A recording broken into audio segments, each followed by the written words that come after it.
બોલ. તમે રોજબરોજ વ્યવસાયમાં ચલણની નાણાંનો ઉપયોગ કરતા થશો, પરંતુ તેની અમુક બાબતોથી અજાણ હશો. ચાલો આ નોટો માહિતી મેળવીએ. રૂપિયા 1,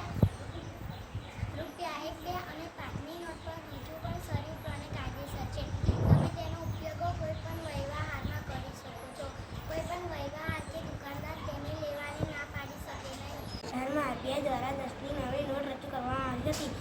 આ નોટનો મૂળ રંગ ચોકલેટ બ્રાઉન છે. નોટની પાછળ બાજુમાં ભારતના સાંસ્કૃતિક વારસાને ઓળખ પ્રખ્યાત કોરનાનું સૂર્ય મંદિર અંકિત થયેલું છે. જૂની 10 રૂપિયાની નોટ પણ હજુ સુધી કાયદેસરનું ચલણ છે. વર્ષ 2019માં RBI દ્વારા રૂપિયા 20ની નવી નોટ જાહેર કરવામાં આવી હતી. આ નોટનો મુખ્ય રંગ ગ્રીનિશ યલો છે. આ નોટની પાછળની બાજુએ મહારાષ્ટ્રની પ્રસિદ્ધ ઇલોરાની ગુફાઓનું ચિત્ર છે, જે ભારતની પ્રાચીન કલા અને સંસ્કૃતિને દર્શાવે છે. નોટને સહેજ નમકતા રંગ બદલાતો દેખાય છે. RBIના નિયમ મુજબ જૂની તમામ સિરીઝ 20 રૂપિયાની નોટ પણ કાયદેસર રીતે ચલણમાં છે.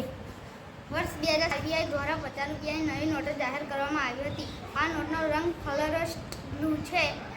આ નોટની પાછળની બાજુએ કર્ણાટકના હમ્પીમાં આવેલ સાથેનું મંદિર અંકિત થયેલું છે. આ જૂની તમામ 50 રૂપિયાની નોટો પણ કાયદેસર રીતે ચલણમાં છે. RBIએ તેને બંધ કરી નથી. વર્ષ 2018માં રિઝર્વ બેંક ઓફ ઇન્ડિયા દ્વારા રૂપિયા 100ની નોટ રજૂ કરવામાં આવી હતી. આ નોટનો મુખ્ય રંગ લેવેન્ડર છે. આ નોટની પાછળની બાજુ ગુજરાતના પાટણમાં આવેલી વિશ્વ વિખ્યાત રાણીની વાવનું ચિત્ર અંકિત થયેલું છે.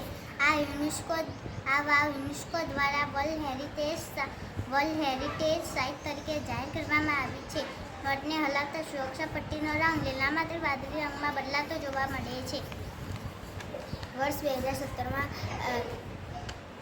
RBI દ્વારા 200 રૂપિયાની નોટ બહાર પાડવામાં આવી હતી. આ નોટનો મુખ્ય રંગ બ્રાઇટ યલો છે. આ નોટની પાછળ મધ્ય પ્રદેશમાં આવેલ સાચીનો સ્ટેચ્યુનું ચિત્ર છે. વર્ષ 2016માં જૂની 500 રૂપિયાની અને 1000 રૂપિયાની નોટો બંધ કર્યા બાદ નવી 500 રૂપિયાની નોટ રજૂ કરવામાં આવી છે.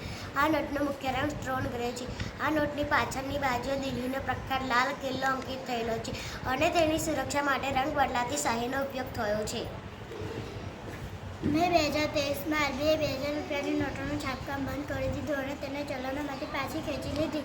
હાલમાં 2000 રૂપિયાની નોટોનું કાયદેસર ચલણો ગણાતી નથી. જો તમારી પાસે આવી કોઈ નોટો હોય તો તે હવે બજારમાં વાપરી શકાતી નથી. જો કે RBI માર્ગદર્શિકા મુજબ તેને બેંકમાં જમા